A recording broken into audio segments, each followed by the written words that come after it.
You didn't wake up one day and decide to become an assassin. It didn't start like that. It started way smaller, way more normal. You were just someone who needed money, maybe more than you should admit. Bills stacking up, bad decisions catching up. That quiet pressure sitting in your chest every day. And then one night, you meet someone. Nothing dramatic, just a conversation that lasts a little too long. They ask strange questions. You give honest answers. And before you realize it, they're offering you something.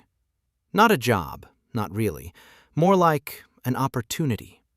Something that sounds vague on purpose. Something you probably should have walked away from, but you didn't.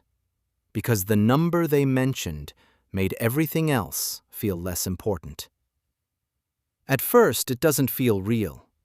They don't hand you a weapon. They don't send you anywhere dangerous. They just test you. Small things.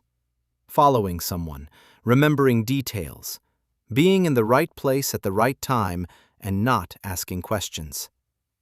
And you're good at it. A little too good, which is both impressive and slightly concerning.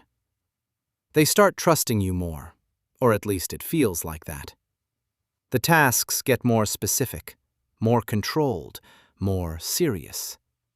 You stop telling people what you're doing, not because you're hiding something, but because you wouldn't even know how to explain it. And honestly, it's easier that way. The first time it feels real is when they give you instructions that don't sound harmless anymore. Nothing explicit, nothing direct, just heavier. Like the kind of thing where you pause for a second and think, this is different. This actually matters. You tell yourself you can stop whenever you want, which is a very comforting lie. The money hits your account faster now, cleaner, bigger, and you stop questioning it. Because questioning it would mean thinking about it, and thinking about it would make things complicated. And you don't want complicated. You want simple. You want control. You start changing without noticing. You become more observant, more quiet. You pay attention to exits, to faces, to patterns. You sit in places where you can see everything. You don't trust easily anymore.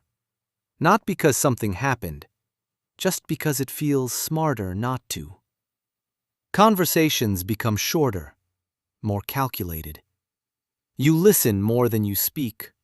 And when you do speak, you choose your words carefully, like they matter more now. At some point, they give you something that makes it impossible to pretend anymore. And for a second, everything slows down.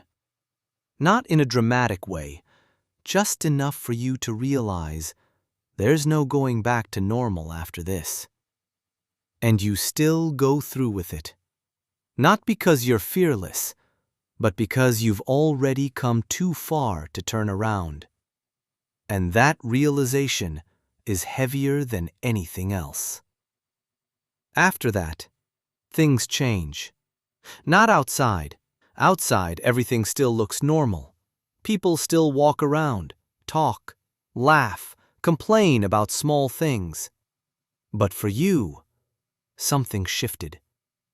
You feel it in the silence, in the way you think, in the way you react. It's like a part of you turned off, or maybe just got quieter. You stop reacting to things the same way. Things that used to stress you don't matter anymore. Things that used to feel important feel small. And that might sound like growth, but it doesn't feel like growth. It feels like distance, like you're slowly stepping away from everything that used to be normal. The people around you start noticing something is off. They can't explain it, but they feel it. You're there, but not really there. You laugh, but it doesn't sound the same.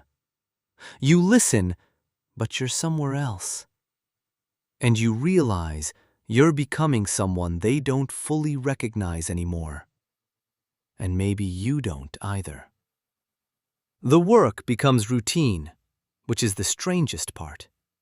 Things that once felt impossible now feel like tasks, steps, procedures. You follow instructions, you complete them, you move on. No questions, no emotions, just execution. Clean, simple, controlled. And that word, controlled, becomes everything. Because it's the only thing that makes this feel manageable. But control is an illusion. Slowly, things start slipping. Not in obvious ways, just small things. Timing changes, unexpected variables, people where they're not supposed to be. And you start realizing how fragile everything actually is. How one small mistake can change everything. And that thought stays in your head longer than you'd like. The paranoia creeps in quietly. You start looking over your shoulder more, noticing the same faces twice, questioning random things. You tell yourself you're just being careful, just aware. But deep down, you know it's more than that. It's not just awareness, it's fear. At some point, you realize you don't remember what it felt like before all of this, before the silence, before the distance, before the constant awareness, and that realization hits harder than anything else. Because it means this version of you, the one you never planned to become, is now your normal. You have money, more than you used to, more than you thought you needed. But it doesn't feel the same. It doesn't fix anything. It just exists. Like everything else in your life now, useful, but empty. And then one day, in a quiet moment, nothing happening, no pressure, no task, just silence. You sit there, and for the first time, you actually think about it, all of it. How it started, how small it felt, how easy it was to say yes, and how impossible it feels to leave now. And that's when it really hits you.